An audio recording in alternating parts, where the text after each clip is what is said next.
Good news po tayo mga kababayan! Impeachment laban kay VP Sara Duterte. Ipinapatigil na po sa Korte Suprema.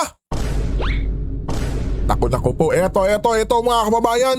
Pakinggan natin ang balitang to. Umabot na sa Korte Suprema ang impeachment ni VP Sara. Pinawawalang bisa ng ilang abogado ang naging pagdinig sa Kamara dahil labag daw ito sa konstitusyon. Narito ang agenda report ni Joan Manalo. Formal na hinamo ng mga abogadong taga-suporta ni Vice President Sara Duterte ang ongoing impeachment proceedings sa House Committee on Justice. Nagsumite sina Attorney Israelito Torion, Attorney Resi Angeli Rizada Nolasco, Attorney Raul Lambino, Attorney Vic Rodriguez at 6 pang mga taga-suporta ni VP Sara ng petition for certiorari and prohibition with a prayer for a temporary restraining order sa Korte Suprema para questionin ang mga ginawang hakbang ng House Justice Committee tulad na lang ng pag-issue ng subpoena sa Office of the Ombudsman at National Bureau of Investigation para maglabas ng mga dokumentong makatutulong sa impeachment proceedings. Kabilang na nga rito ang SALN ni VP Sara at NBI records ng mga umano'y pagbabanta ng bise laban sa first couple at dating House Speaker Martin Romualdez. The fourth vice challenge is simple but serious. The House Committee on Just Conduct, the strict threshold discipline required by the Constitution and by the House rules on impeachment. It allowed the third impeachment complaints to survive despite defects in form and substance, and then attempted to cure those defects through a subpoena-driven evidentiary process. Nilinaw ng mga petitioner na hindi sila naghahain ng petisyon para absueltuhin sa pananagutan si VP Sara. It is about that accountability remains constitutional. Impeachment is a grave constitutional process. It is not a political free-for-all process. It is not a mechanism that may be expressed, improvised, or reversed, depending on the identity of the respondent. Kaya hinihiling ng mga petitioners sa Korte Suprema na ipawalang bisa ang mga naging aksyon ng komite at pigilan na ang mga susunod pang pagdinig. Nararapat lamang daw umusad ang impeachment kung may sapat na batayan nito at sa pamamagitan ng prosesong pinagtitibay ng saligang batas. Para sa agenda, Joan Manalo, Billionaire. Naku po mga kababayan. Mukhang iiyak na naman dito si Madam Luistro Dahil kay Speaker, impeach natin si Sara Duterte. Dahil kay Speaker, may malita tayo. Di po ba mga kababayan? Dahil yan kay Speaker, syempre. Di ba? Samantala mga kababayan, pakinggan naman natin itong si Paulo Panelo na itong impeachment talaga ni VP Inday mga kabayan ay walang basihan or puro kasilungalingan lang kabayan.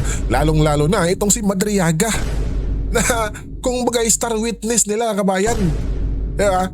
Pero bago po natin yan ipagpatuloy kabayan ay eto, pakinggan muna natin itong pinakamahalagang mensahe ni VP Inday Sara Duterte sa kaarawan ng kanyang ama na walang iba kundi si Tatay Digong Duterte kabayan. Eto, pakinggan natin si VP Inday.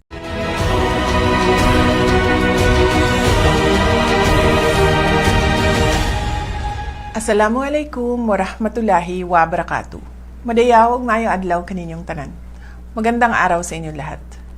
Today, we celebrate the birthday of my father, our former President Rodrigo Roa Duterte. To all the parallel support groups, volunteers, and the millions of Filipinos here and abroad who organized celebrations to honor him, maraming salamat sa inyong walang sawang pagmamahal at katapatan. Your loyalty to him is a testament to a leadership that truly prioritized the safety and dignity of every Filipino family. But as we celebrate, we also stand firm. The defense of his rights is a defense of our national sovereignty. We must remain vigilant against the weaponization of the law and the unconstitutional intrusion of foreign bodies that seek to bypass our own courts. Our justice system must remain independent, serving only the mandate of the Filipino people and never the interests of foreign powers. To the Filipino people, thank you for being our strength. Through the storms and challenges, your resilience remains our inspiration. Patuloy nating ipaglaban ang dangal ng ating bansa. Mahalin natin ang Pilipinas para sa Diyos, sa bayan at sa bawat pamilyang Pilipino. Syukran. At eto na ngayon mga kababayan, pakinggan natin si Paulo Panelo. Attorney, magandang gabi po sa inyo, si Henry at si Karen. Magandang gabi po, attorney. Magandang gabi, Henry. Salamat sa pag-imbita nyo. Opo. Diretso na kami. Kasi yung ating mga kababayan, siguro nagtataka rin, pwede palang maging testigo yung ganon, lalo sa mga mabibigat na kaso at matataas na tao na nakakulong ka, may kaso ka, hindi basta kaso. Pero ipatatawag ka ng Kongreso para maging testigo. Paki-educate nyo nga kami ron. Okay lang naman sana, Henry, na kahit naman kriminal ka, pwede ka naman talagang tumistigo. Pero ang problema is, unang-una, wala siyang ebidensya. Laway lang ang puhunan niya. Yung affidavit niya, walang ebidensyang tinutukoy, walang naka-attach na ebidensya. So, yung sinasabi niya, walang katibayan. Unang-una. Pangalawa, Truth. pagka ganun ang sitwasyon, kailangan mo suriin kung kapani-paniwala yung mga sinasabi niya kasi nga walang katibayan. Ang pinakita natin doon sa perjury complaint, bukod sa wala na siyang ebidensya at meron kaming ebidensyang nagpapatunay na nagsisinungaling siya, hindi rin kapani-paniwala yung sinasabi niya. Pangatlo, dahil nga wala siyang ebidensya, kailangan mong suriin ngayon yung credibility ng tao. Kasi ang mangyayari dyan, Henry, it's his word against VP Sara's word. So, sino ba ang nagtutunggali dito? Isang Ramil Madriaga na currently nga nakakulong for kidnapping for ransom. Tapos hindi niya pang unang pagkakulong yan, pangalawa na yan. Yun lang. Noong 1997 na aresto na yan for kidnapping for ransom din. Yun lang kabayan. Na-acquit lang siya noong 2003 ng Supreme Court pero based on reasonable doubt. Pero itong 2023, nadakip siya ng police tapos yung anti-kidnapping group mismo ng PNP ang nagsabi na top 5 most wanted siya sa buong Pilipinas for kidnapping. Naku po. Nung inaresto siya. Pangalawa, yung Madriaga kidnapping for ransom group na siya daw. Excuse me lang po mga kababayan ha. Kaya pala no, na sila Trillanes at Dilima kabayan ay tila may love na love itong si Madriaga. Matakin mo kasi kabayan, di ba? Same feeder, lifad together. Pareha silang may mga kaso pala mga kababayan. Di ba? Tapos pa tong si Madriaga ay grabe, sobrang lala mga kababayan. Di ba? Ang dami palang kaso nito. Tapos, gusto pa nilang gagawing star witness para ma-impeach itong si VP Sara. Pambihira. Ang leader, yan daw ang one of the most dangerous criminal syndicates in recent history. So yun yung isang tao Grabe. sa kabilang banda pero ang Grabe. kalaban niya isang vice-presidente na prior dito sa mga paninira sa kanya dahil sa politika, walang kaso ng korupsyon o anuman. Tapos ang sumusuporta sa kanya mga dalawang former PSG commander. Tapos merong former VP-SPG commander, merong lieutenant colonel ng AFP, merong si Attorney Reynold Monsayak na dating acting PCGG chairman at OVP spokesperson. Meron tayong si Attorney Ryan Kilala na special ombudsman prosecutor. So itong mga taong to, walo sila lahat-lahat. Ang kalaban nila isang may criminal record na wala pang sumusuporta sa testimonya niya. So, yun yung problema. Hindi naman porke criminal ka, disqualified ka from testifying. Pero, it's stacked against him kasi wala siyang ebidensya tapos hindi siya credible. Okay. Pero attorney, kung may mga tao po na gusto po siyang tumistigo laban na kay VP Sara, tapos nabanggit niyo po itong mga kaso na kanya pong kinaharap naman po, at of course siya po ay currently po nakakulong nga po, he has faced a lot of cases. So ano po yung magiging message po nito sa publiko pag ganito po at kung ganito po ang mangyayari? Ang sa amin, pagka ginamit siya dito sa impeachment proceedings, ang pinapakita nito is itong House Justice Committee, willing sila mag-entertain ng ganitong klaseng testigo na hindi credible, na gawa-gawa lang ang testimonya para lang iusad itong political agenda nila laban kay VP Sara. Yun ang nakikita namin. Okay. Attorney, may lumabas ngayong araw, I think kahapon yata o kaninang umaga ko nabasa, na may isang political analyst na nagsabi, na naglabas, na yung testimonya ni Madriaga may tumulong na dalawa, isang dating DOJ at ngayon ay mambabatas at isang dating politiko. Sino kaya to, mga kababayan, no? Pero panigurado alam nyo na yan, kabayan, kung sino yung tumulong kay Madriaga. Tapos napag-alaman pa natin, kabayan, no, sa isang interview na idininayin niya, kabayan, na hindi siya backer ni Madriaga di umano. Ano ito? Anong implikasyon nito? Well, I think ang tinutukoy naman niya ay si former Senator Trillanes at itong si Representative Laila De Lima. I think both of them have admitted naman to meeting Ramil Madriaga in prison prior to his affidavit coming out. Parang I think na-mention nila sa interviews that they tried to vet itong testimony ni Ramil Madriaga.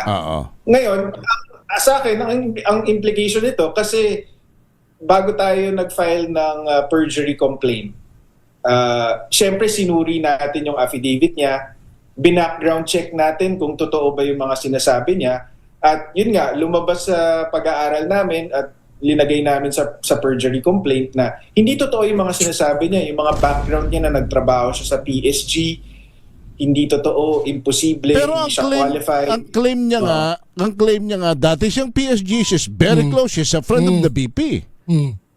Yun nga. So, sa amin, ang ibig sabihin nito, si Senator Trillanes at saka si Laila De Lima, either hindi nila vinet talaga itong taong ito, or complicit sila dun sa mga kasinungalingan nitong si Ramil Madriaga. Kasi sa amin, napakadali para i-verify nung mga sinasabi niya, yung sa PSG. Humingi lang kami ng certification sa Presidential Security Command, madali namang binigay . So kung nagbe-vet sila, dapat yun ang una nilang ginawa. Yung mga sinasabi niyang trabaho niya para kay VP Sara, hindi pwede yun gawin ng ordinaryong tao or civilian . Kailangan kawani ka ng gobyerno. So anong ginawa natin? Humingi tayo ng certification mula sa Department of Education, sa Office of the Vice President, sa Davao City Mayor's Office, pati na rin sa VP SPG. At lahat sila nag-certify na walang Madriagang empleyado or konektado sa mga opisina. Kahit confidential staff man yan, or confidential security, bodyguard, walang ganon? Yung confidential kasi, kahit the term implies confidential, naka-roster yan . Empleyado pa rin yan. So dapat may record na lalabas niyan kahit confidential ka. Tapos ngayon naman, sabi ko nga, kung sobrang confidential mo, parang secret agent na yung labas mo, bakit ka post ng picture nyo kasama ng amo mo? Napakasensitibo ng trabaho mo. Sabi niya sa affidavit niya, intelligence gathering. Pero bakit ka magpo-post ng picture kasama si VP Sara kung totoo ngang parang secret employee ka Teka ni muna. VP Sara. Kamo kung 1990 what? 1990, una siyang nakasuhan, 1990 what? 1997, una siyang na-arrest. Tapos naging Vice President si BP 2022. Ibig sabihin si BP kumuha ng kriminal sa kanyang security o sa kanyang... Parang gano'n ang lumalabas? Yun lang, kabayan. Yun nga po, yun ang pinapalabas niya. Pero ang testimonya ng dalawang magigiting natin na former PSG commanders, pati yung former VP SPG commander, ang sinasabi nila is kung mag-screen sila ng kahit ka-meeting lang ng Pangulo or ng ikalawang Pangulo, hindi nga makakalapit yung ganong klaseng tao na may record na ganon eh. Much less na magtrabaho pa para sa kanya or ipagkatiwala pa yung security ng Pangulo or ng ikalawang Pangulo doon sa ganong klaseng tao. So, imposible yung sinasabi talaga ni Madriaga. Meron po ba, Attorney Paulo, na connection o magiging epekto po sa the whole picture, yung pagsasabi naman niya na meron siyang death threat, itong si Ginoong Madriaga, and then a few lawmakers are requesting for him to be put under protective custody.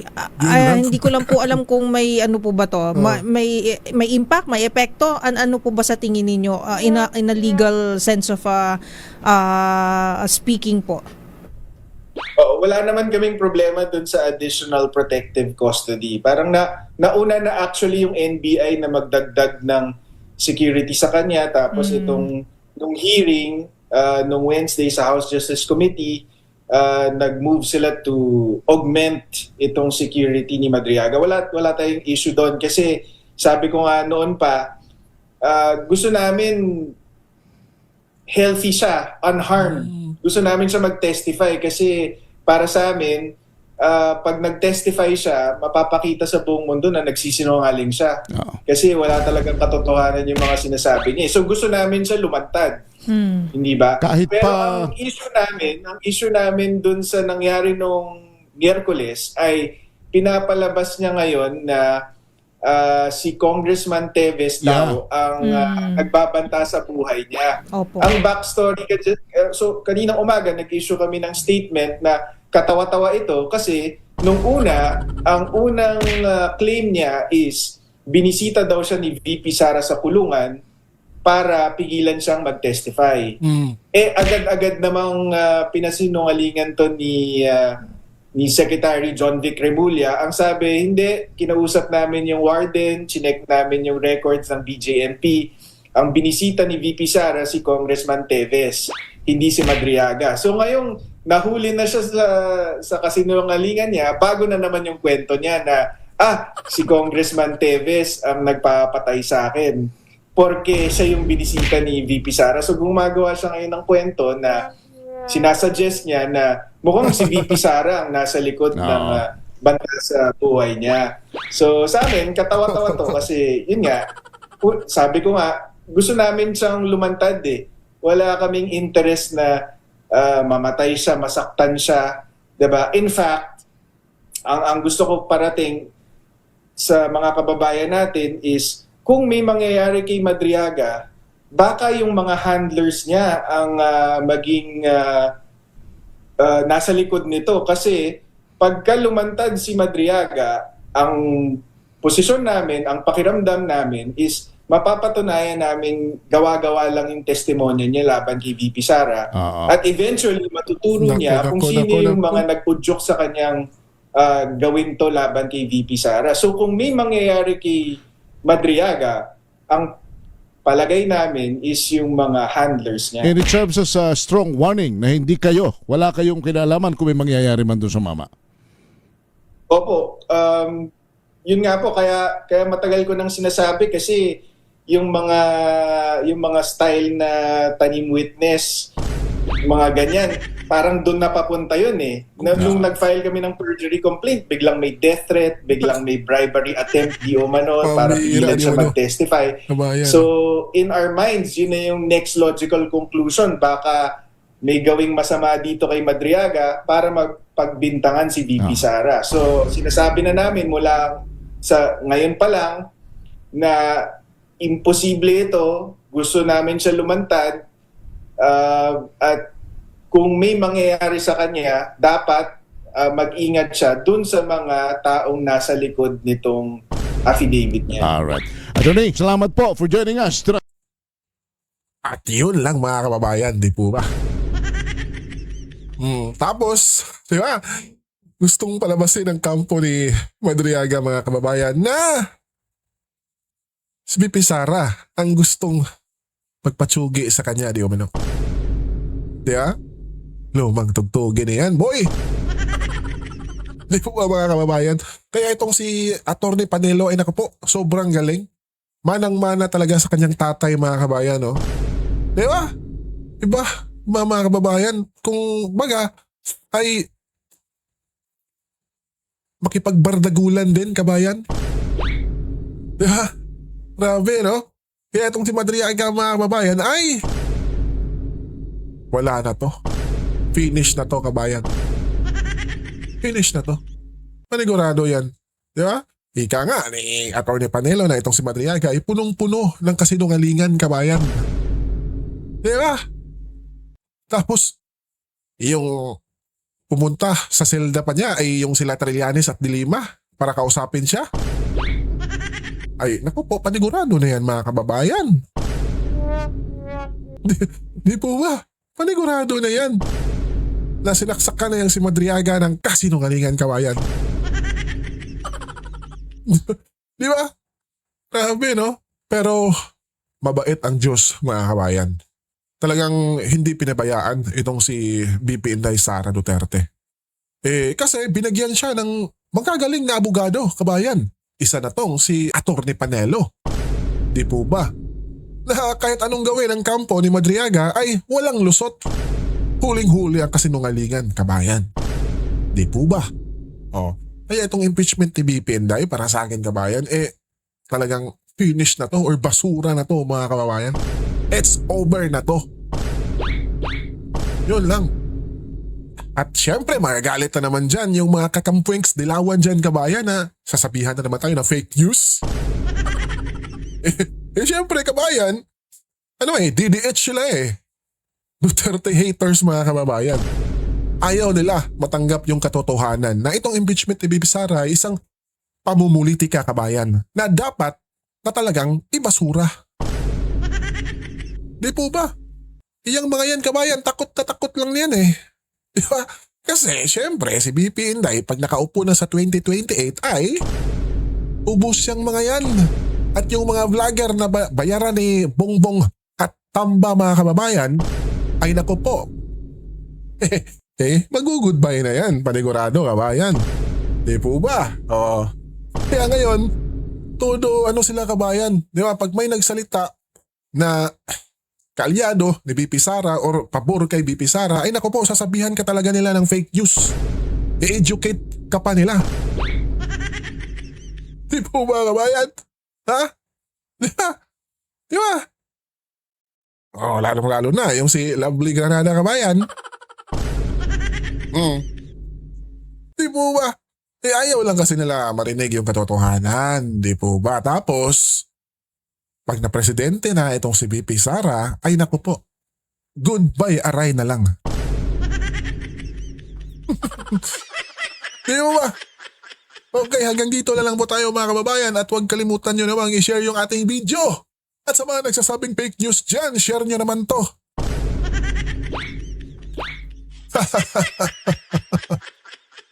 By the way, maraming salamat po sa mga naniniwala kay BP Inday.